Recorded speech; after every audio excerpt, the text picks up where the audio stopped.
Welcome to Abhyudaya civil service classes.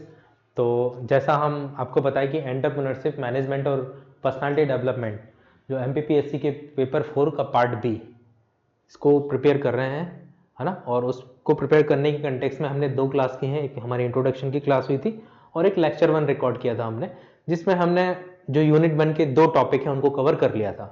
ठीक है, आज जो है हम उसका अगला जो टॉपिक है उसको प्रोसेस ऑफ एंटरप्रेन्योरशिप इसको कवर करने जा रहे हैं। इसके पहले हमने एंटरप्रेन्योरशिप का कंसेप्ट और उसके सिग्निफिकेंस को देख लिया है, उसके कैरेक्टरिस्टिक, है ना, और उसके प्रिंसिपल्स, उसके सिम्टम्स और इनोवेशन का एंटरप्रेन्योरशिप में क्या इंपॉर्टेंस है, ये सारे टॉपिक हम कवर कर चुके हैं, है ना। तो चलिए स्टार्ट करते हैं हम। जैसा आप जानते हैं क्लास सेकंड टॉपिक जिसमें हम पढ़ने वाले हैं उद्यमशीलता की प्रक्रिया। देखिए, हिंदी में जब आप पढ़ेंगे तो उद्यमिता और उद्यमशीलता 2 शब्दों का प्रयोग किया गया है ना। तो आप ध्यान रखें कि उद्यमिता या उद्यमशीलता बोलें तो बात यही है, एंटरप्रेन्योरशिप के बारे में हमें पढ़ना है। एंटरप्रेन्योरशिप आपको मैंने पहले लेक्चर में, इंट्रोडक्शन के लेक्चर में बहुत बेहतर तरीके से इस टर्म को डिफाइन करके बताया था, है ना। तो अब वहां बात नहीं करें और हम आते हैं सीधा प्रोसेस पे। तो देखिए, जब भी आप एंटरप्रेन्योरशिप की प्रोसेस देखते हैं तो उस प्रोसेस में एमपीपीएससी में तो आपको 4 चीजें पढ़ना है। चलो मैं इसको आपको थोड़ा सा डिस्कस कर देता हूं ना। एमपीपीएससी में आप जब देखेंगे तो आपको इसमें प्रोसेस ऑफ, है ना, मैं हाफ लिख रहा हूं, प्रोसेस ऑफ एंटरप्रेन्योरशिप। इसमें आपको 4 चीजें पढ़ना है एमपीपीएससी के सिलेबस के अकॉर्डिंग, है ना। आपको इसमें जो पहला पढ़ना है वो पढ़ना है क्रिएटिविटी। ठीक है, दूसरा इसमें आपको पढ़ना है वो पढ़ना है आइडिया जनरेशन।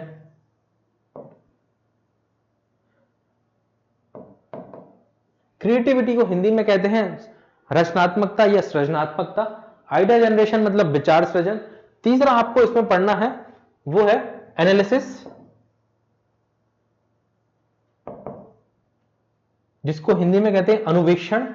और चौथा जिसमें आपको पढ़ना है बिजनेस प्लान यानी व्यवसाय योजना, हिंदी में बिजनेस प्लान, जिसको हम बोलते हैं हिंदी में व्यवसाय योजना। इन 4 टॉपिक को हमें पढ़ना है। क्या?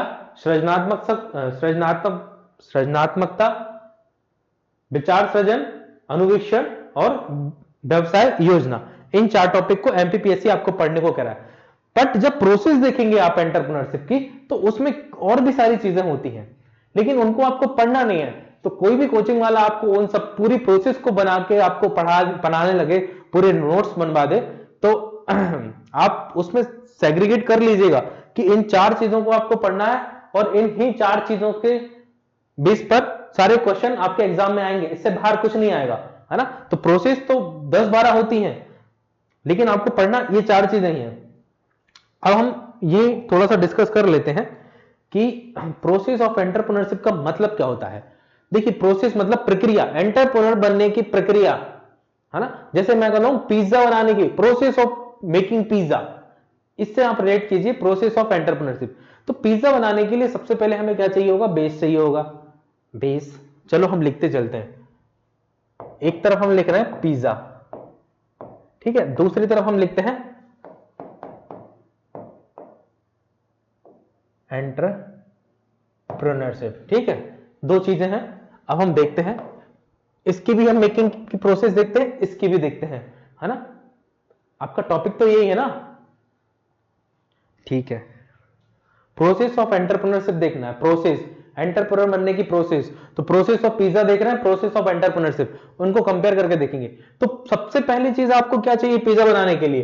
क्या चाहिए? Pizza base. तो पिज्जा बेस चाहिए आपको, जिसपे आप सारी चीजें लगाएंगे। एंटरप्रेन्योर बनने के लिए, एक उद्यमी बनने के लिए, उद्योग लगाने के लिए सबसे पहले आपको क्या चाहिए? सबसे पहली चीज जो आपको चाहिए, मार्केट की समझ होना चाहिए आपकी, तभी तो आप एंटरप्रेन्योर बनेंगे। नहीं तो क्या मुंह उठा के कुछ भी उत्पाद बनाने लगेंगे? क्या कुछ भी प्रोडक्ट बनाने लगेंगे? सबसे पहली चीज आपको चाहिए मार्केट की समझ। दूसरा आपको क्या चाहिए, बेस के बाद आपको चाहिए उसमें यूज होने वाले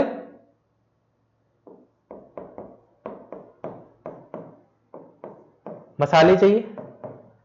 ऑब्वियस सी बात है, जब मार्केट की आपको समझ हो जाएगी, जब मार्केट को आप समझ लेंगे, तो दूसरी चीज जो आपको इसमें करनी है वो अवसरों की खोज करनी है। मतलब कि आपने मार्केट को समझ लिया कि मार्केट में जो है इस समय, मान लीजिए एग्जांपल लें कि अगर सॉफ्ट ड्रिंक में देखें तो कोको कोला बहुत बिक रहा है, आपने मार्केट स्टडी कर ली, लेकिन आप कोको कोला की फैक्ट्री लगाएंगे क्या, बेवकूफी होगी। तो अवसरों की खोज मतलब ऐसे प्रोडक्ट बनाना है आपको उससे रिलेटेड जो थोड़े यूनिक और नए हो, एज इट इज प्रोडक्ट नहीं बना देना है ना। तो अवसर की खोज मतलब जो मार्केट में चल रहे हैं जिस तरीके के प्रोडक्ट, उनसे हटके कुछ ऐसा नया प्रोडक्ट क्रिएट करना जो जिसमें मार्केट की डिमांड हो वो। अब इसमें पिज्जा चाहिए, यूज होने वाले मसाले चाहिए, है ना, आप इसको चीज भी चाहिए आपको इसमें, है ना, फिर पैन भी चाहिए जिसमें आप बनाएंगे पिज्जा, या ओवन बोले इसको, वो भी चाहिए। ठीक है, ये सब चीजें चाहिए। और आखिरी में आप अपने स्वाद अनुसार केचप, ऑर्गेनो और वो सब चीजें भी यूज कर सकते हैं। ठीक है, केचप, ऑर्गेनो एक्सेट्रा आप यूज कर सकते हैं। ठीक है, अभी देखिए आपको मार्केट की समझ है, अवसरों की आपने खोज कर ली, है ना, कि मैं मार्केट को आपने समझा कि भाई आपने निकाल लिया कि मुझे अभी ये वाला काम करना है और इस फील्ड में काम करूंगा क्योंकि यहां अपॉर्चुनिटी है, आपने इसको भी पहचान लिया। क्या आप काम हो जाएगा? नहीं, अब आपको जो आपने अवसर खोजा है उसमें आपको क्रिएटिविटी चाहिए। अब आपके सिलेबस से सीधा कनेक्ट हो जाएगा ये सृजनात्मकता, है ना। अब आपने सोचा कि मार्केट में जो है वो, जैसे ट्यूबलाइट का एग्जांपल लो, ट्यूबलाइट 20 वाट की ट्यूबलाइट आती है, 36 वाट की आती है, तो आपने कहा कि मार्केट में डिमांड तो है कि 60 वाट की ट्यूबलाइट हो, है ना, उसका उजाला बहुत होगा और साइज उतना ही होगा, तो डिमांड तो है लेकिन कोई कंपनी बना नहीं रही। तो आपने एक अवसर पहचान लिया कि भाई ठीक है, मैं जो है ट्यूबलाइट बनाऊंगा लेकिन 60 वाट की बनाऊंगा। तो आपके अंदर क्रिएटिविटी होनी चाहिए कि कैसे बनाओगे, कहां से चीजें लेके आओगे, है ना, क्रिएटिविटी होनी चाहिए। उसके बाद फिर आपके पास जो होना चाहिए आइडिया, आइडिया, है ना, आप कैसे काम करेंगे। अब जो है ना आइडिया जनरेशन, है ना, इसी से फिर देखिए जब आगे बढ़ते हैं आप तो फिर यहीं से निकल के आ जाता है आपका जो अगला टॉपिक है उसको हम बोलते हैं एनालिसिस, है ना, और फिर यहीं से निकल के आ जाता है बिजनेस प्लान, है ना। तो आपको नीचे की चीजें पढ़ना है ना, सृजनात्मकता, आइडिया जनरेशन, एनालिसिस और बिजनेस प्लान, ये सारी चीजें आपको पढ़नी है आपके सिलेबस में। लेकिन प्रोसेस में और भी चीजें हो सकती हैं लेकिन वो आपको पढ़ना नहीं है, एमपीपीएससी आपसे पढ़ने के लिए नहीं कह रहा। तो हम डायरेक्ट स्टार्ट करते हैं अपना टॉपिक, ठीक है, और हम सीधा आते हैं अपने टॉपिक पे, उद्यमशीलता की प्रक्रिया में पहला जो टॉपिक है हमारा क्रिएटिविटी पे, है ना।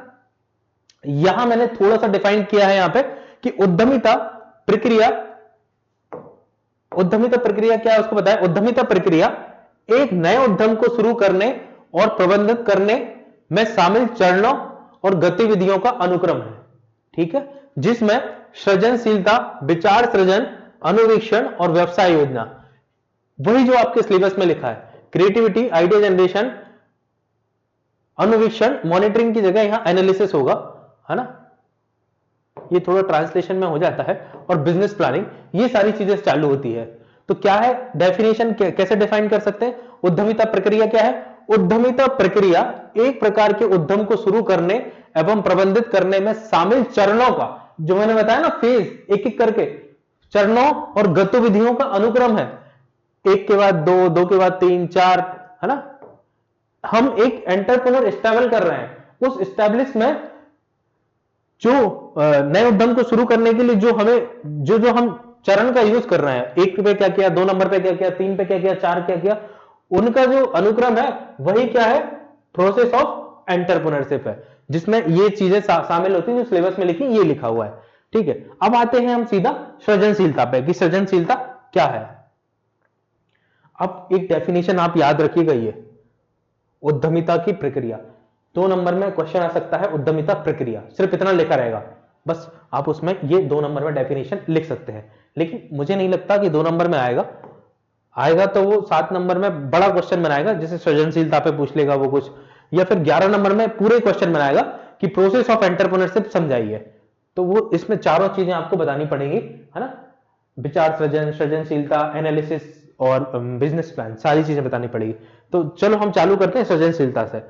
तो जो सृजनशीलता है, उद्यमी प्रकृति में मूलतः नवाचारी होता है। जो भी एंटरप्रेन्योर होता है वो प्रकृति में नवाचारी होता है, और नवाचार जो है सृजनशीलता से ही संभव होता है।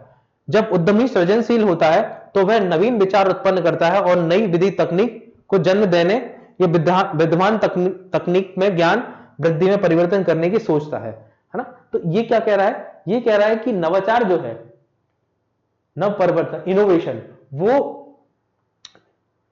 जो उद्यमी है वो नवाचारी प्रकृति का होता है ना, और नवाचारिता से ही सृजनशीलता का जन्म होता है।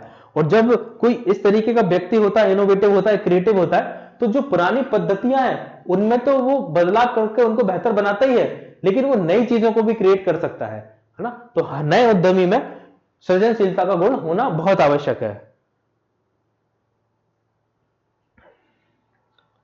ठीक है, अगला देखते हैं, अगला क्या है इसमें, बस यही है क्रिएटिविटी में। अब यहां अर्थ और परिभाषा दिए गए हैं सृजनशीलता के। तो साधारण शब्दों में सृजनशीलता उद्यमी व्यक्ति का वह गुण या क्षमता है जिसमें वह नवीन विचारों, विधियों, तकनीकों और समस्याओं के समाधान की नई विधियों को जन्म देता है। मतलब सृजनशीलता क्या है, सृजनशीलता उद्यमी का वह गुण है जिसमें वो नवीन विचारों, विधियों, तकनीकों और समस्याओं के समाधान की नई विधियों को जन्म देता है ना। सिंपल सी डेफिनेशन है, बिल्कुल शानदार डेफिनेशन है। यहां जिम्मेर और स्कार्बो के बारे में लिखा है, उनके अनुसार सृजनशीलता नए विचारों को विकसित करने, समस्याओं और अवसरों पर नवीन प्रकार से विचार करने की विधियां खोजने की क्षमता है, ये लिखा हुआ है। मतलब सिंपल सी डेफिनेशन है, आप देखें वही नए विचारों की बात कर रहा है, जो ऊपर डेफिनेशन लिखी है उसमें भी नए विचारों की बात की। सृजनशीलता मतलब नए विचार, नए विचार किस सेंस में कि आपको नए विचार, समस्या आई तो आपको नए तरीके से समस्या को सॉल्व करना है ना। कोई भी अवसर आया, अपॉर्चुनिटी आई, तो उसको नए तरीके से अपॉर्चुनिटी को ग्रैब करना है ना। तो हमें नए विचारों को डेवलप करने की जो प्रोसेस है उसको ही हम क्या कह सकते हैं, सृजनशीलता कह सकते हैं। लेविटे सेंस में कहते हैं सृजनशीलता नवीन बातों पर विचार करना है। सिंपल सी डेफिनेशन है एक लाइन की, इसको आप याद करके एग्जाम में एज इट इज लिख सकते हैं। लेविटे कहते हैं सृजनशीलता नवीन विचारों पर बात करना है। मतलब सीधी सी बात हमें ये समझ में आई कि सृजनशीलता क्या है, एक प्रकार का नवाचार है जिसमें व्यक्ति आने वाली समस्याओं पर नवीन प्रकार से सोचता है, नवीन प्रकार की तकनीकों का उपयोग करता है ना, और हर जो भी वो काम करता है उसमें एक नवीन आयाम को लेकर वो काम करता हुआ हमें दिखाई देता है। ठीक है, ये है इसकी डेफिनेशन। ठीक है, अब आगे यहां डिफाइन किया गया कि ये जो है ना सृजनशीलता एक मानसिक क्षमता है ना, जिसको आप क्या बोलेंगे, मेंटल एबिलिटी है, मानसिक क्षमता है सृजनशीलता।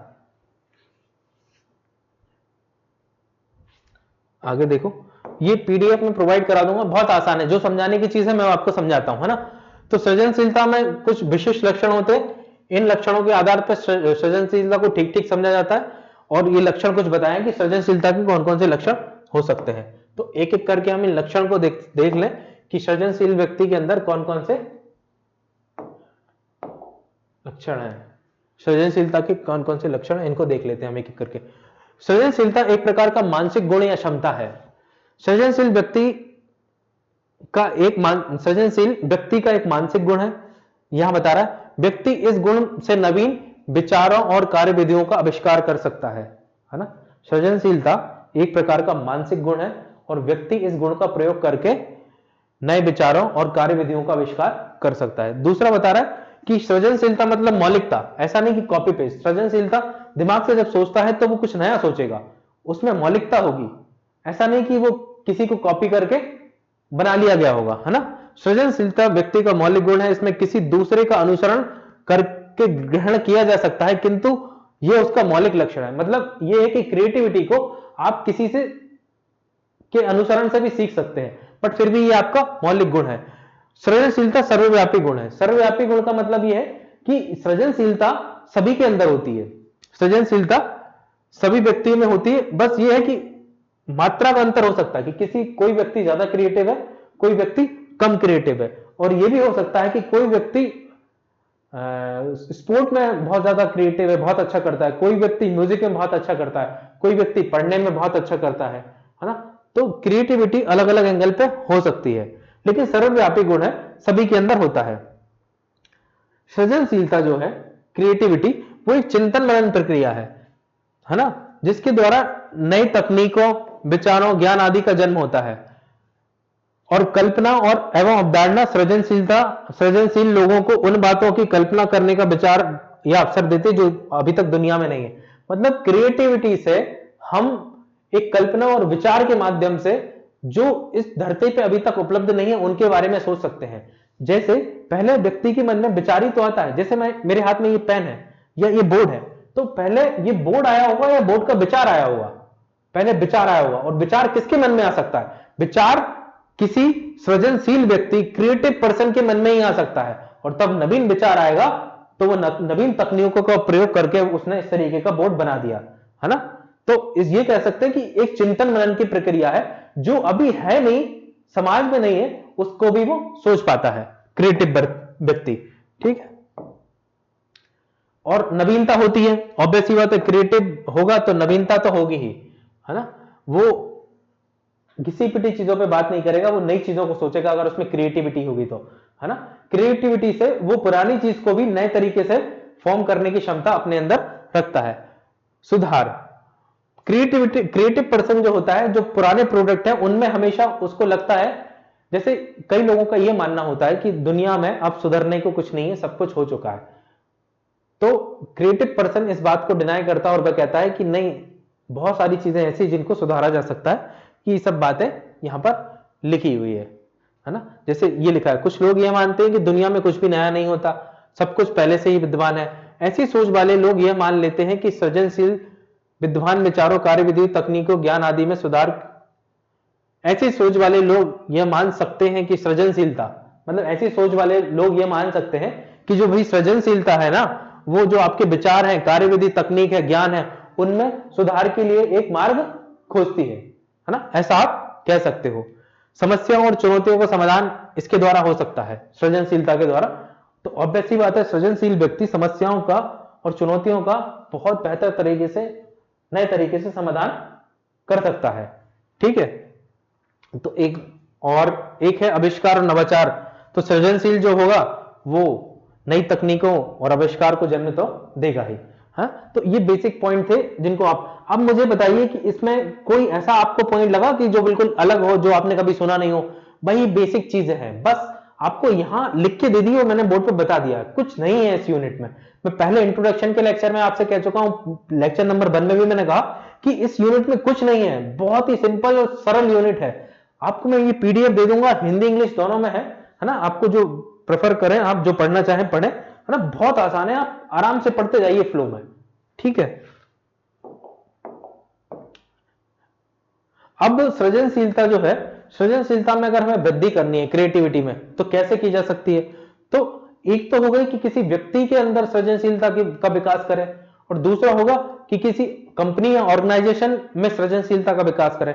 तो पहले हम देख लेते हैं कि किसी कंपनी में हमें अगर सृजनशीलता का विकास करना है तो वो कैसे किया जा सकता है, या पहले हम ये देखें कि किसी व्यक्ति में सृजनशीलता का विकास कैसे करें।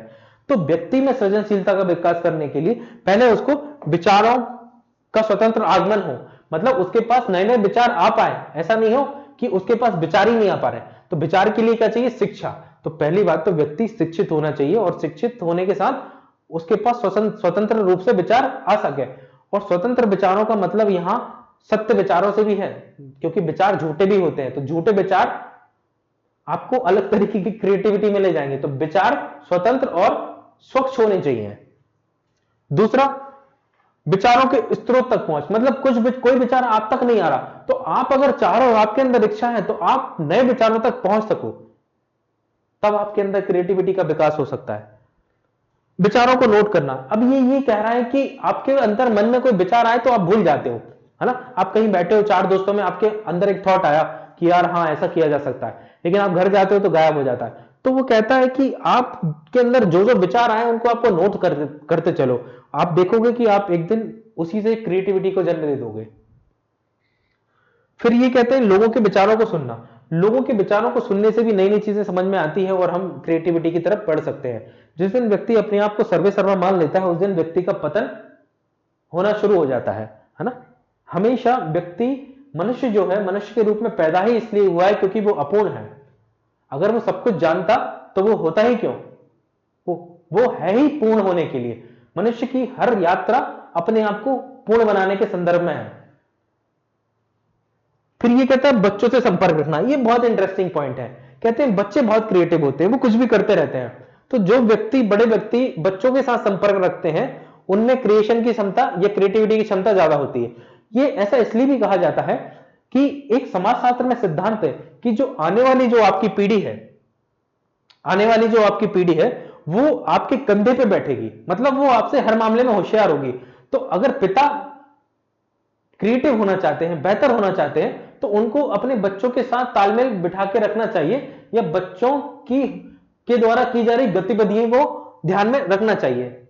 शायद इसकी मदद से वो क्रिएटिव हो सकते हैं। फिर है विचार मंथन। ऑब्वियसली बात है, जब हम बातचीत करेंगे, 4 लोग बैठेंगे, तो उससे हम क्रिएटिविटी का विकास कर सकते हैं। और प्रशिक्षण प्राप्त करना, मतलब वही टीचिंग के माध्यम से, प्रशिक्षण के माध्यम से भी क्रिएटिव बनाया जा सकता है किसी को, है ना, कि उसको अलग अलग एंगल में सोचना सिखा दिया। जैसे मैं आपको कहता हूं कि अभ्युदय का मोटिव क्या है। अभ्युदय का मोटिव है कि आपको एक थिंकिंग क्रिएचर के रूप में डेवलप करना। मैं कैसे कर रहा हूं? आपको टीचिंग के माध्यम से, प्रशिक्षण के माध्यम से मैं आपको समझा रहा हूं। मैं आपको अलग अलग एंगल पर एक ही टॉपिक को बताऊंगा, ताकि आप हर टॉपिक को अलग अलग एंगल पर सोचने की क्षमता रख सको। तो मैंने तो आपको एक टॉपिक बताया था, लेकिन आप सोचने लगे ना, तो प्रशिक्षण क्या करता है? आपको एक सृजनात्मकता आपके अंदर डेवलप कर देता है। तो ये हो गया व्यक्ति में सृजनशीलता की वृद्धि कैसे की जाए। अब हम देख लेते हैं कि संगठन में कैसे की जाए। तो संगठन में, किसी कंपनी में हमें अगर क्रिएटिविटी को बढ़ाना है, तो सबसे पहला क्या करना पड़ेगा कि इनकरेज न्यू आइडिया, है ना, नए विचारों को प्रोत्साहन देना पड़ेगा। कंपनी में कोई नया आइडिया दे रहा है कोई एम्प्लॉय, तो उसको हमें प्रोत्साहन देना पड़ेगा कि वाह भाई तुमने बहुत अच्छी बात बताई। आपसी विचारों को प्रोत्साहन देना पड़ेगा, जो आपस में बात कर रहे हैं उनको वैल्यू देनी पड़ेगी, है ना। उद्देश्य प्राप्ति की स्वतंत्रता। फिर है मान्यता एवं सम्मान प्रदान करना। इसको आप हटा सकते हो, है ना। ये देखिए, मान्यता एवं सम्मान प्रदान करना। मान्यता और सम्मान, जैसे आपको आपके सबऑर्डिनेट ने या आपके उच्च अधिकारी ने आपको कोई विचार दिया, सबऑर्डिनेट ने, उच्च अधिकारी को तो आप मान्यता देंगे ही, भले ही वो गलत भी बोल रहा हो, तब भी आप बोलेंगे कि सर आप बहुत सही बोल रहे हो, क्योंकि चाटुकारिता का चलन है ना, चाटुकारिता भरी हुई है ना लोगों के अंदर, स्पेशली भारत में तो बहुत बड़ी मात्रा में भरी हुई है। तो मैं ये बता रहा था आपको कि मान्यता या सम्मान पर, तो आपका सबऑर्डिनेट है, वो आपको अगर कोई बात बता रहा है, तो अगर वो कोई आपको बात बता रहा है, तो आप उस बात को सम्मान दीजिए, और हो सकता है कि उसकी बात में कुछ अच्छा हो, है ना, तो और उसकी बात को मानिए, मान्यता दीजिए और उसकी बात को सम्मान दीजिए, शायद उससे कुछ अच्छा निकल के आ जाए। विविध पृष्ठभूमि और अनुभव की लोगों की नियुक्ति करना, मतलब हमें ऐसे लोगों को चुनना है जो अलग अलग फील्ड से आए, कोई हिस्ट्री से आया हुआ, कोई ज्योग्राफी से आया हुआ, कोई ज्योग्राफिकल वाला, है ना, कोई सोसाइटी को पढ़ा हुआ व्यक्ति हो, कोई पॉलिटिकल एंगल से पढ़ा हुआ व्यक्ति हो, कोई एथिकल एंगल को जानता हो, कोई इकोनॉमिकल एंगल को जानता हो, कोई एनवायरमेंटल एंगल को जानता हो, कोई सिक्योरिटी एंगल को जानता हो। मतलब क्या, मतलब कहने का मतलब है इनको एक सिविल सर्वेंट चाहिए, या सिविल सर्वेंट की पढ़ाई करने वाला एस्पिरेंट चाहिए एक संगठन में। तो आप समझते हो सिविल सर्विस की ताकत क्या होती है, इतने विविध सब्जेक्टों को पढ़ता है सिविल सर्वेंट में पढ़ाई करने वाला बच्चा, बहुत डायनेमिक होता है। वहां संगठन में सृजनशीलता के विकास में ऐसे व्यक्तियों की आवश्यकता होती है। तो यहां विविध बहुत सारे लोग चाहिए जो सृजनशीलता को विकसित कर सकते हैं, लेकिन एक सिविल सर्विस की तैयारी जिसने ईमानदारी से की है, उस अकेले व्यक्ति के अंदर ही ये बहुत सारे गुण होते हैं, है ना। तो ये बहुत इंपॉर्टेंट है।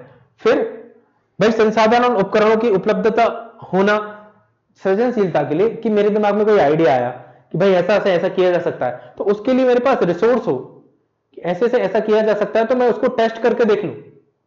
जैसे मेरे दिमाग में आया कि भाई पानी से जो है वो कोल्ड ड्रिंक बनाती है, मान ली फैक्ट्री में पानी से कोल्ड ड्रिंक बनाती, और कोल्ड ड्रिंक में वो कुछ अनुपात में अपना जो केमिकल डाल के कोल्ड ड्रिंक बनाती। मेरे दिमाग में आइडिया आया कि इसमें जो है कम अमाउंट में भी कोल्ड ड्रिंक डाल के या वो जो केमिकल डाल के कोल्ड ड्रिंक बनाई जा सकती है। तो मैंने वो टेस्ट करके देखा। तो जब तक मेरे पास इक्विपमेंट नहीं होंगे, रिसोर्स नहीं होंगे, वो टेस्ट करूंगा कैसे? टेस्ट नहीं कर पाऊंगा ना। तो सृजनशीलता के लिए, क्रिएटिविटी के लिए अगर व्यक्ति के मन में विचार आ रहा है तो उस विचार को धरातल पे लाने के लिए इक्विपमेंट, रिसोर्सेज होना चाहिए, है ना। और एक चीज याद रख सकते हो कि परिवर्तन के लिए सहमत होने चाहिए, एग्री टू चेंज, है ना। कभी भी आप याद रखिए कि कोई भी कंपनी जो है वो भी पूर्ण नहीं होती, जैसे व्यक्ति पूर्ण नहीं होता, हमेशा उसमें सुधार की गुंजाइश होती है। तो सृजनशीलता के लिए उसको हमेशा अपने विचारों को खुला रखना चाहिए और परिवर्तन के लिए हमेशा तैयार होना चाहिए। रूढ़िवादी परंपरागत तरीकों पर उसको नहीं चलना चाहिए। और फिर कलेक्टिव आइडियाज, मतलब हमें मिलकर विचार संकलन करना, मतलब मिलकर विचार बनाना चाहिए कि ऐसा किया जा सकता है, ऐसा किया जा सकता है, ऐसा किया जा सकता है। जब हम बैठकर सारी चीजों के प्लस और माइनस निकालकर एक आइडिया बनाएंगे तो निश्चित तौर पे वो जो आइडिया होगा वो बेहतर होगा। ठीक है, तो संगठन में भी हमने सृजनशीलता को कैसे बनाए देख लिया। अब दूसरा टॉपिक जो हमें पढ़ना है इसमें वो है विचार सृजन, है ना। विचार सृजन, अब विचार सृजन, आइडिया जनरेशन। विचार सृजन मतलब भाई मैं कौन सा प्रोडक्ट बनाऊं, इस बारे में मुझे विचार करना है ना। किस तरीके का प्रोडक्ट बनाऊं, किन ऑडियंस के लिए प्रोडक्ट बनाऊं, विचार करना है मुझे। मैं उद्यमी हूं ना, मैं एंटरप्रेन्योर हूं, मैं एक कंपनी खोलने वाला हूं, तो अब मुझे विचार करना है कि मैं क्या बनाऊं। तो उस विचार सृजन के लिए कुछ चीजों की आवश्यकता होती है, कुछ चीजों की स्टडी करके हम विचार सृजन करके एक सही निर्णय पर पहुंच सकते हैं। जैसे पहला, उपभोक्ता। तो यहां लिखा, एक नए उद्यम या मौजूदा संगठन को उपभोक्ता की आवश्यकताओं को लगातार पूरा करना होता है, क्योंकि उपभोक्ता किसी व्यवसाय के बुनियादी मुखिया होता है और उपभोक्ता से ही किसी व्यवसाय का अस्तित्व होता है। वो कह रहा है कंज्यूमर जो है ना, वो ही किसी व्यवसाय का बुनियादी मुखिया होता है भाई। अगर वो नहीं है ना, मान लीजिए आपने फैक्ट्री में बहुत सारी मोटरसाइकिल बना दी, लेकिन मोटरसाइकिल खरीदने वाले लोग नहीं है, कंज्यूमर नहीं है, तो मोटरसाइकिल का क्या करोगे, है ना। तो वो बाइक खरीदने के लिए आपको कंज्यूमर चाहिए, तो उपभोक्ता। तो सबसे पहली चीज विचार सृजन के लिए हमें उपभोक्ताओं पर स्टडी करनी पड़ती है ना, कि उपभोक्ता की मांग क्या है, उपभोक्ता की डिमांड क्या है। उपभोक्ताओं की मांग और डिमांड को समझ के ही हम एक नया विचार बना सकते हैं। नया विचार मतलब नया प्रोडक्ट जनरेट कर सकते हैं। दूसरा यहां लिखा कि मौजूदा कंपनी।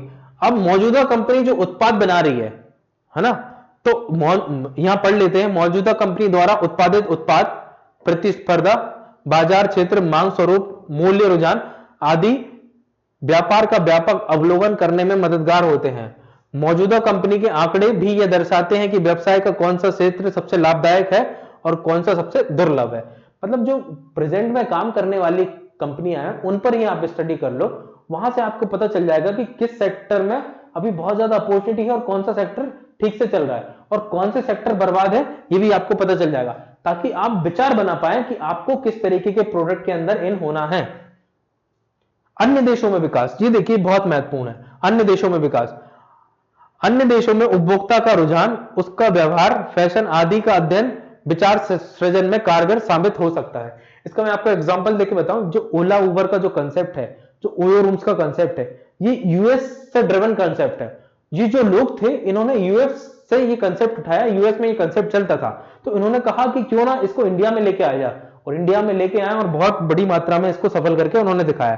तो हम कह रहे हैं ना, अन्य देशों में क्या विकास हो चुका है, उसको ध्यान में रख के हम कोई नए आइडिया को स्थापित करके नए एंटरप्रेन्योर को स्टेबल कर सकते हैं। देखिए यहां क्या है, यह तो कई सिद्धांत द्वारा स्पष्ट है कि जो उत्पाद विकसित देशों में आज प्रचलित हैं वे विकासशील देशों में कल प्रचलन में आएंगे। मतलब ये हमने हिस्टोरिकल एंगल से देखा है हमेशा कि जो प्रोडक्ट पहले विकसित देश में आया वो कुछ समय बाद विकासशील देशों में भी आया। जैसे मैंने आपको ओला उबर का एग्जांपल दिया, जोमेटो भी वहीं से एग्जांपल आया, ओयो भी मतलब वहीं से आप कर सकते हो, कॉपी चीजें हैं ये, है ना। पहले ये विकसित देशों में होती थी, अब धीरे से भारत में आई। तो विकसित देशों की, अन्य देशों की स्टडी करके भी आप ये अंदाजा लगा सकते हो कि आने वाला समय में किस प्रकार के प्रोडक्ट हम भारत में बना सकते हैं।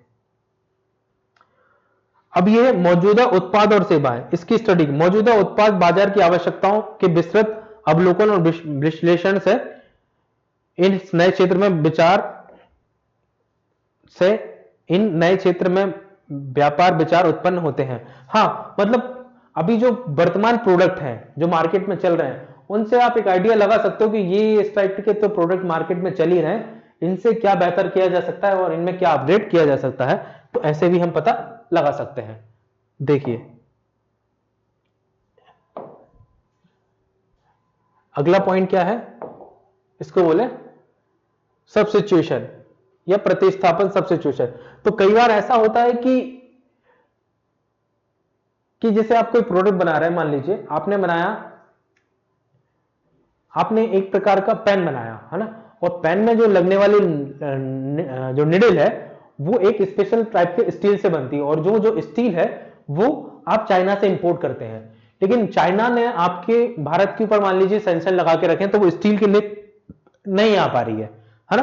तो आपको विचार करना पड़ेगा, पेन बनाना बंद तो नहीं कर देंगे, तो आपको विचार करना पड़ेगा कि भाई अब मैं इसका क्या सब्स्टिट्यूट लेके आऊं। ये जो निडल है, अब मुझे पेन तो बनाना है, तो मैं क्या पीतल की निडल बना सकता हूं? नहीं, पीतल तो काफी महंगा है। तो क्या मैं एल्यूमिनियम की निडल बना सकता हूं? एंड एल्यूमिनियम की जो टेंसाइल स्ट्रेंथ है वो कम हो सकती है, तो वो टूट जाएगी जल्दी। तो मैं टंगस्टन की बना सकता हूं। टंगस्टन होता तो बहुत मजबूत है, लेकिन वो बहुत ही ज्यादा महंगा है, तो मैं काय के निडल को डेवलप करूं। तो ये एक प्रतिस्थापन विचार है, मतलब मार्केट में कुछ जो प्रोडक्ट था जो आपको चाहिए था आपके प्रोडक्ट बनाने के लिए, वो गायब हो गया, तो आपको अब विचार करना पड़ेगा, विचार सृजन से आप नए प्रोडक्ट को लेके आएंगे जिससे आप अपने प्रोडक्ट को कंप्लीट कर सके। ये सब इसमें लिखा हुआ है। दूसरा है इसमें, अगला है इसमें मध्यस्थ। जो मध्यस्थ होते हैं, जो बीच के लोग होते हैं, बिचौलिए जिनको बोलते हैं, है ना, जिनको ब्रोकर बोलते हैं, उनको सब पता होता है कि मार्केट में भाई क्या चल रहा है ना। जैसे प्रॉपर्टी में भी बिचौलिए होते हैं, तो उनको सब पता होता है कि मार्केट में क्या चल रहा है और कब किस जगह के रेट बढ़ने की संभावना है। फ्रॉड भी बहुत होते हैं, लेकिन असल जो होते हैं वो भी होते हैं, ऐसा नहीं है। तो ऐसे लोगों से जुड़कर भी आप जो है पता लगा सकते हो कि आने वाले समय में किस प्रोडक्ट की संभावना है ना, उस पर विचार कर सकते हो। फिर है मीडिया। तो मीडिया की जो पत्रिकाएं होती हैं, है ना, वो व्यावसायिक विचारों के लिए उपजाऊ स्रोत की तरह काम करती है। मीडिया के विभिन्न स्रोत अपने अवलोकन में आंकड़े दर्शाते हैं कि कौन से बाजार क्षेत्र व निवेश लाभ उद्यमी के लिए उपलब्ध है ना। तो मीडिया की जो रिपोर्ट्स हैं, जो इनकी पत्रिकाएं आती हैं, वो भी इसके बारे में बताने की कोशिश करती हैं कि कौन से सेक्टर में इन्वेस्ट किया जा सकता है ना। तो ऐसे भी हम पता लगा सकते हैं। कुछ रिसर्च इंस्टीट्यूट होते हैं, शोध संस्थाएं होती हैं, जो शोध संस्थाएं होती हैं वो नए विचारों के सृजन में बहुत इंपॉर्टेंट होती हैं,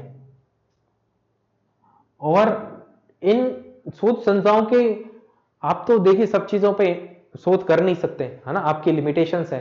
तो जो रिसर्च इंस्टीट्यूट है वो ऑलरेडी बहुत सारी मार्केट पे रिसर्च करके रखे रहते हैं, तो आप उनकी रिसर्च का फायदा उठाकर एक नया विचार डेवलप कर सकते हैं कि आपको किस तरफ बढ़ना है, किस क्षेत्र में बढ़ना है। तो यही बता रहा है। और फिर ये कह रहा है सरकारी नीतियां, सरकार विभिन्न माध्यमों से कि भाई हम इस प्रोडक्ट को स्टेबल करो, आप इस तरीके की फैक्ट्री लगाओ तो इतना सब्सिडी देंगे, या हमारा जो है एजेंडा आगे ये है। कई बार मेले वेले लगाती है, वो कहती है, कई बार लोगों को नई टेक्नोलॉजी से अवगत कराने के लिए प्रोग्राम रखती है। तो सरकार की नीतियां भी व्यक्ति को दिशा दे सकती है कि किस तरीके के उद्योगों में वो जाए, है ना, या किस तरीके के उत्पाद को सृजन करें। तो विचार सृजन में हमने ये सारे पॉइंट देखे कि किस प्रकार हमें एक बेहतर प्रोडक्ट बनाने का विचार कर सकते हैं या बेहतर उद्योग को स्थापित करने का, है ना। अगला है एनालिसिस। एनालिसिस बहुत इंपॉर्टेंट होता है, मतलब ये तो आपका जो बिजनेस चल रहा है ना उसको अलग दिशा में ले जाने की क्षमता रखता है एनालिसिस, अगर आपके पास एनालिसिस पावर है। देखिए एनालिसिस क्या करता है, एनालिसिस के दो चरण है, दो उद्देश्य ये कह रहा है पहला है उन विचारों को खत्म कर देना जो अयोग्य है, और दूसरा उन विचारों को का चयन करना जो सक्षम है या पर्याप्त ताकत रखते हैं। मतलब किस बारे में कह रहा है कि भाई ऐसे विचारों को तो तत्काल रूप से खत्म कर देना जो मार्केट में जिनमें चलने की क्षमता ही नहीं है, और ऐसे विचारों को कभी भी नहीं छोड़ना जिनमें मार्केट में चल सकते हैं, जिनमें चलने की ताकत है ना। तो ये कैसे होगा, जब एनालिसिस करोगे आप बैठ के, जब मैंने आपको बताया कि बहुत सारे शोध पढ़ोगे, जानोगे, उससे एक विचार आएगा, तो उस विचार पर बैठकर जब सोचोगे, 10 लोग मिलकर सोचोगे, तो आप एक कंक्लूजन पे पहुंच पाओगे कि कौन से आइडिया को हम पिक करें और इस आइडिया में क्या मार्केट में हम पैसा बना सकते हैं, क्या इस आइडिया को मार्केट में सक्सेसफुल कर सकते हैं। तो वैसे आइडिया को पिक करके आप अपना काम बढ़ा सकते हैं। तो एनालिसिस में हम यही करते हैं कि हमने 10 चीजों के बारे में सोचा कि हम ये चीज बनाएंगे, तो 10 चीजों पे हम एनालिसिस करेंगे सोच के कि किस में ज्यादा क्षमता है ना, किस प्रोडक्ट में ज्यादा क्षमता है सफल होने की।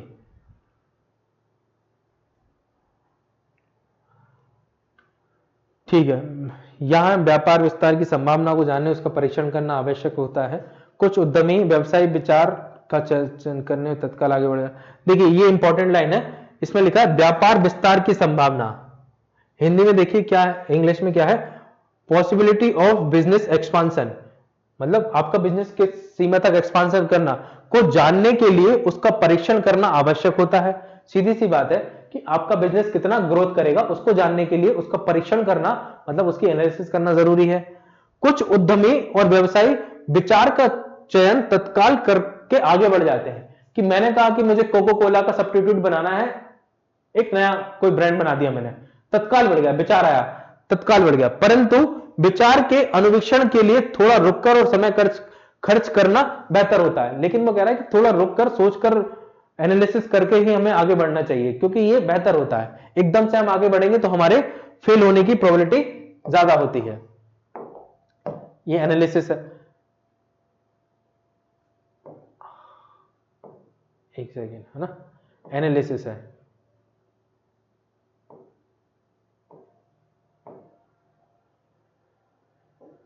है ना, अब एनालिसिस, अब यहां 4 area should be consider in testing the initial feasibility of business expansion, है ना। व्यावसायिक स्तर की प्रारंभिक व्यवहार्यता के परीक्षण में 4 क्षेत्रों पर विचार किया जाना चाहिए। इन 4 क्षेत्रों पर विचार कर हम जो है ना बेहतर तरीके से एनालिसिस कर सकते हैं। कौन से हैं? उत्पादन और सेल के बारे में जान के, उद्योग और बाजार के बारे में जान के, संगठन के बारे में, और जो पुराने स्टार्टअप है उनके अनुभवों से हम जानकर काम कर सकते हैं ताकि हमें बेहतर तरीके से रिजल्ट मिल सके। तो ये 4 पॉइंट बस आपको याद रखने और एज इट इज लिख देने हैं, ठीक है। अब देखिए अगला, देखिए फायदा क्या है। देखिए अब यहां लिखा है कि विचार अन्वेषण का या इंपॉर्टेंस ऑफ आइडिया क्रिएशन या आइडिया जनरेशन, इसका फायदा क्या है। देखिए प्रतिफल को अधिकतम करते समय जोखिम को न्यूनतम रखता है। देखिए आप जब कोई भी बिजनेस ट्रैवल करते हैं तो उसमें फेल होने की संभावना ज्यादा होती है पास होने से या सक्सेस होने से, है ना, फेल होने की संभावना ज्यादा होती है। लेकिन जब आप प्रॉपर तरीके से एनालिसिस करके कोई बिजनेस ट्रैवल करेंगे तो आप उसमें कम से कम जोखिम उठाएंगे, है ना। तो पहला पॉइंट यही कहता है कि प्रतिफल को अधिक करेगा, फायदे को अधिक करेगा और जोखिम को न्यूनतम करेगा। दूसरा कह रहा है महत्वपूर्ण विचारों पर निर्णय लेने में मदद करेगा। एनालिसिस कर रखी होगी तो आपको अगर अपने बिजनेस को एक्सपांशन करना है, नए एम्प्लॉयों को भर्ती करना है या उसका नया विंग खोलना है, तो ये आपको मदद करेगा कब, जब आपकी एनालिसिस बहुत मजबूत होगी, ठीक है। सीमित संसाधनों का सबसे अच्छा उपयोग, आपकी एनालिसिस अच्छी होगी तो आप लिमिटेड रिसोर्स में भी बेहतर काम कर पाएंगे। विचारों की ताकत और कमजोरी की पहचान करता है ना। एनालिसिस आपके विचारों की ताकत और कमजोरी की पहचान करने की क्षमता रखता है। तो अन्वेषण में 2 प्रकार के विचार होते हैं, 2 प्रकार की त्रुटियों से हमें बचना चाहिए एनालिसिस में। देखिए ये जनरली बुक में मिलता है कि अन्वेषण में 2 प्रकार की त्रुटियों से जो है एक एंटरप्रेन्योर को बचना चाहिए। और 2 प्रकार की त्रुटियों, एक त्रुटि को बोलते हैं वो ड्रॉप त्रुटि।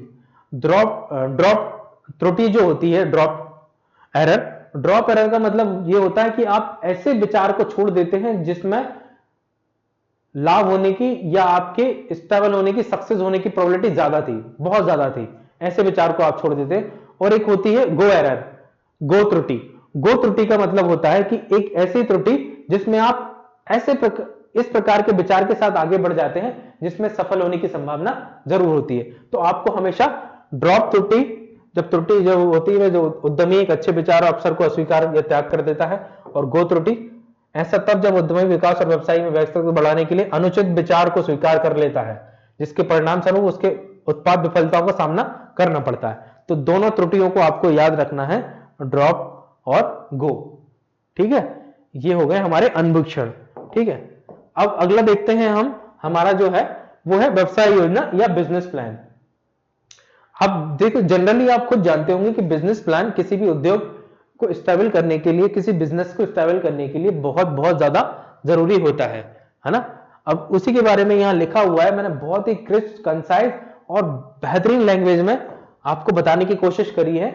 बहुत टेक्निकलिटी में नहीं गया हूं मैं, और मैं आपसे कहता हूं आप भी मत जाइएगा।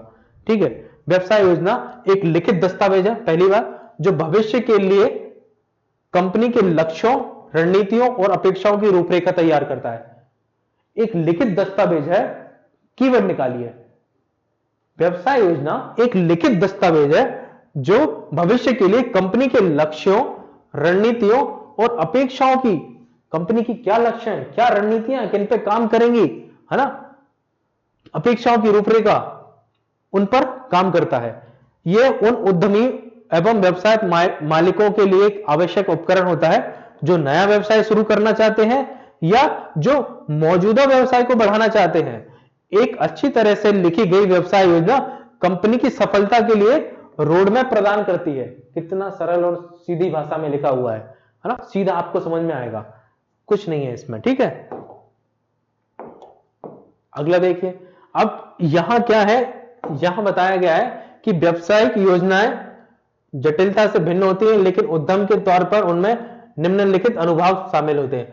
मतलब जो बिजनेस प्लान होता है उसके अंदर ये चीजें होती हैं, ये चीजें होती, क्या होती, कंपनी का सारांश, कंपनी की समरी। जैसे आप देखते हैं बुक, जब आप बुक लेके आते हैं कोई, तो बुक में एक समरी पेज होता है। तो ऐसे ही ना एक व्यवसाय योजना में या बिजनेस प्लान में कंपनी के बारे में लिखा रहता है कि कंपनी है क्या, है ना, सारांश। जैसे आपकी किताब में आपका इंडेक्स होता है, या इंडेक्स नहीं कहें, एक जो स्टार्टिंग का पेज होता है जो बुक के बारे में डिस्क्राइब करता है। फिर कंपनी का विवरण और संरचना होती है, इसमें बाजार का विश्लेषण होता है, प्रबंधन टीम के बारे में लिखा होता है, विपणन और बिक्री योजना, कैसे माल को कहां रखेंगे, किस प्रकार बेचा जाएगा, हमारी टीम में कौन कौन लोग होंगे, बाजार का क्या रुझान है, क्या स्थिति है, इसके बारे में, परिचालन योजना, ऑपरेशन, कैसे ऑपरेशन किया जाएगा, वित्तीय योजना, पैसा कहां से आएगा, जोखिम का मूल्यांकन, जोखिम मतलब रिस्क असेसमेंट, कि हमें किसी चीज में कितना रिस्क हो, है ना, कोई प्रोडक्ट बना रहे हैं तो उसमें रिस्क की संभावना कितनी है। ठीक है, ये देखना है। और फिर है एक्टिविटी एंड प्रोजेक्ट, गतिविधि एवं परियोजना, कि कौन कौन सी गतिविधि और परियोजनाओं पर यह कंपनी काम करने वाली है। इस तरीके की इसमें बिजनेस प्लान के अंदर चीजें होती हैं। आप देखिए, ये सब चीजें अगर एक बिजनेस प्लान में होती हैं तो उस बिजनेस के सक्सेस होने की संभावना ज्यादा होगी, क्योंकि वो हर चीज को क्लियरली बेहतर तरीके से डिफाइन करके रखा है। उसने जोखिम का भी मूल्यांकन करके रखा है, पैसे की व्यवस्था भी कर रखी है, ऑपरेशन कैसे होगा, कहां माल रखेगा, कैसे भेजेगा, टीम में कौन कौन लोग होंगे, बाजार कैसे काम कर रहा है, सब तो कर रखा है उसने, है ना। तो इसलिए कहते हैं कि एक सफल एंटरप्रेन्योर के लिए बिजनेस प्लान को बनाना बहुत जरूरी है ना। तो सफल एंटरप्रेन्योर के लिए क्रिएटिव होना बहुत जरूरी है, क्रिएटिव होगा तो नए विचार आएंगे। ठीक है, एनालिसिस करना जरूरी है कि जो विचार आया है उसको ठीक तरीके से, उससे पहले आइडिया, है ना, क्रिएटिविटी होनी चाहिए, फिर एक आइडिया आना चाहिए प्रोडक्ट बनाने का, फिर वो जो आइडिया आया उन पर एनालिसिस करनी चाहिए कि कौन सा आइडिया पिक करें, और उसके बाद उस प्रोडक्ट को बनाने के लिए बिजनेस प्लान हमारे दिमाग में होना चाहिए, है ना। ये हमने, अब बिजनेस प्लान के लाभ क्या होते हैं, अब यहां लिखा है बिजनेस प्लान के लाभ, तो देख लीजिए बिजनेस प्लान के क्या क्या लाभ है ना, इजी है। उद्देश्य और लक्ष्यों को परिभाषित करने में मदद करता है, कंपनी के क्या उद्देश्य और लक्ष्य हैं इसको परिभाषित करता है। देखिए अगला क्या है, उन लक्ष्यों को प्राप्त करने के लिए एक रोड मैप प्रदान करता है, संभावित चुनौतियों और जोखिमों की पहचान करता है, जो हमने पीछे देखा कि जोखिम का मूल्यांकन करता है, कंपनी की वित्तीय जरूरतों को निर्धारित करने में मदद करता है, हमने देखा कि वित्तीय प्रबंधन भी उसमें होता है, निवेशकों, बैंकों एवं अन्य वित्तीय संस्थाओं से धन सुरक्षित करने में मदद करता है। जिसका बिजनेस प्लान जितना स्ट्रांग होगा वो उतना अच्छा इन्वेस्टमेंट मार्केट से कैप्चर कर सकता है ले सकता है। इसलिए बिजनेस प्लान बहुत जरूरी होता है। रणनीतिक निर्णय में मार्गदर्शन का काम कर सकता है। हितधारकों के लिए कंपनी की दृष्टि और लक्ष्यों हितधारक के लिए कंपनी की दृष्टि और लक्ष्य को संप्रेषित करता है। मतलब जो बेनिफिशियरी है, जो हमसे फायदा लेने वाला है, उसके दिमाग में कंपनी के लक्ष्य और जो दृष्टि है ना, उसको बताने की कोशिश करता है। हम ये भी कह सकते हैं कि कंपनी के प्रति एक विश्वास जगाने का प्रयास करता है और प्रदर्शन को मापने एवं मूल्यांकन करने के लिए एक ढांचा प्रदान करता है ना। Provide framework for measuring and evaluating performance, है ना। प्रदर्शन को मापने के लिए, एवोल्यूशन के लिए और मेजरमेंट के लिए एक हमें ढांचा प्रदान करता है। तो ये सारी चीजें हैं। तो हमने क्या देखा? हमने देखा आज के लेक्चर में कि प्रोसेस ऑफ एंटरप्रेन्योरशिप, है ना। प्रोसेस ऑफ एंटरप्रेन्योरशिप में मैंने आपको बताया कि एक एंटरप्रेन्योर बनने के लिए और भी प्रोसेसों को पालन करना पड़ता है, लेकिन एमपीपीएससी ने हमसे 4 प्रोसेस पूछी हैं। सबसे पहले हमने पढ़ना है क्रिएटिविटी, है ना। क्रिएटिविटी इसलिए जरूरी है कि आप नए प्रकार का विचार मन में ला पाए, नए प्रकार के प्रोडक्ट के बारे में सोच सके, कुछ नया करने का आपके मन में विचार आए, ठीक है। दूसरा फिर है विचार सृजन ही है दूसरा, कि जो विचार आया है, आप मतलब नए प्रोडक्ट बनाने का पहले मन बनाया, फिर दूसरा आपके विचार आया कि भाई मैं इस तरीके का प्रोडक्ट बनाऊंगा, है ना। तो आपके मन में 4-5 विचार आए, फिर आपको पढ़ना है एनालिसिस। अब एनालिसिस करके आप उन 4-5 विचारों में से देखेंगे कि भाई कौन सा विचार मार्केट में चल सकता है, और फिर जो विचार आपने पिक किया कि भाई ये चल सकता है, फिर उस पर आप बिजनेस प्लान तैयार करेंगे कि भैया ये मैं प्रोडक्ट बनाऊंगा और अब इसको इस तरीके से मैं प्लान करूंगा। मतलब एक बिजनेस के लिए आपके पास सृजनात्मकता, रचनात्मकता होनी चाहिए, आपके पास प्रॉपर तरीके से आइडिया जनरेशन होना चाहिए, है ना, विचार सृजन कर सको आप उससे संबंधित, आपके पास जो है उस एनालिसिस पावर होनी चाहिए